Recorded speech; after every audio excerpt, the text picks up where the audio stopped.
Skyrim is a place of incredible beauty, delight and wonder. However, its frozen tundras and icy wastes are also home to some of the most heartbreakingly tragic stories in gaming. The story of the Shatter-shield clan is grim enough to begin with, but as the player, you're capable of making it so much worse. Until recently, the family, consisting of Tova, Torbjorn and their twin daughters Frigga and Nilzine, had lived happily in Windhelm. However, recently, tragedy struck as Frigga became the first victim of the now infamous serial killer known as the Butcher.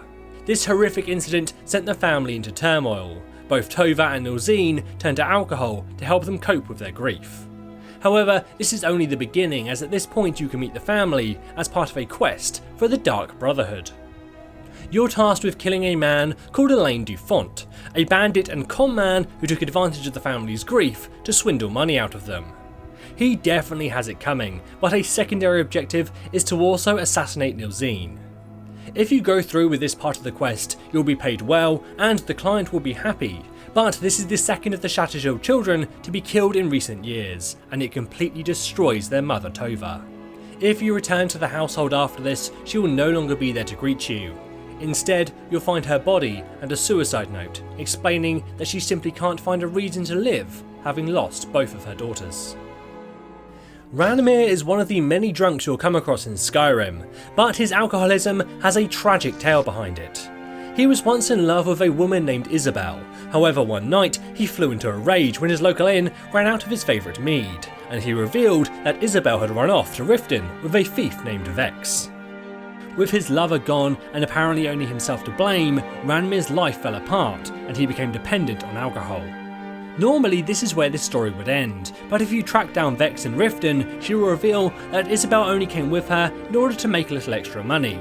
Vex has sent her on a mission to Hobbsfall Cave, but she hadn't heard from her since.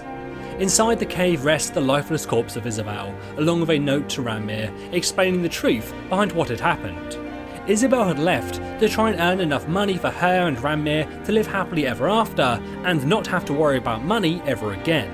She remarks on how she loves Ranmir, that he means the world to her, and that she only wants to see him happy.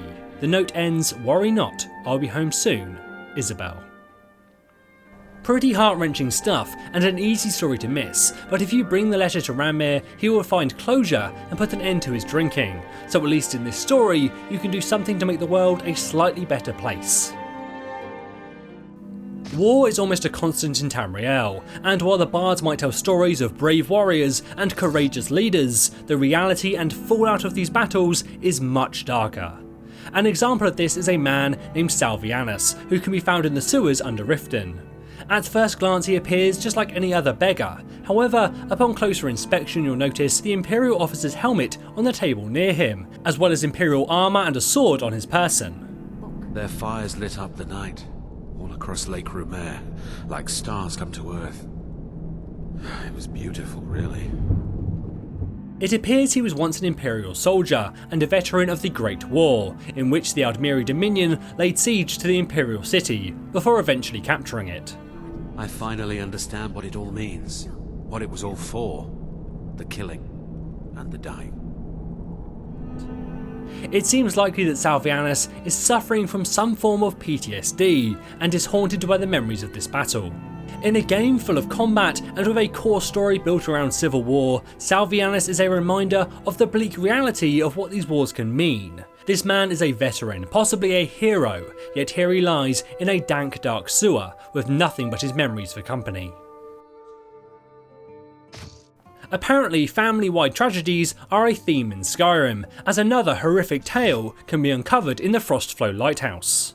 Once home to a happy family of 4, the lighthouse has now become a bloodbath. You're first greeted by the body of a horse, and then inside, a dead human woman and a dead Churus, the first signs as to what happened here. The human is Ramity, the mother of this young family. Nearby are some diaries that explain the story of how happy the family were to finally fulfill their dream of buying the lighthouse. However, they also mention the children had been complaining about the sounds of scratching coming from the basement. As you continue to explore, you'll uncover the remains of the other members of the family and what happened to them. It turns out there were Thalma living under the basement, and they had risen up to slaughter the family.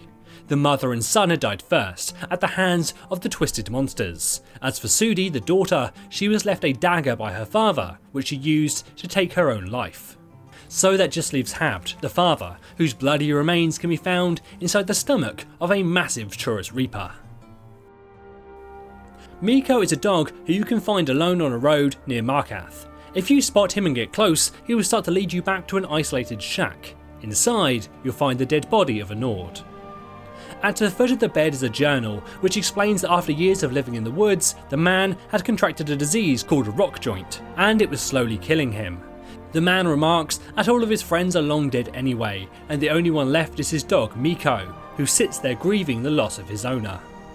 Although very simple, it's also a very sad story, but you do have a chance to create a happy ending by adopting Meeko and letting him become your companion.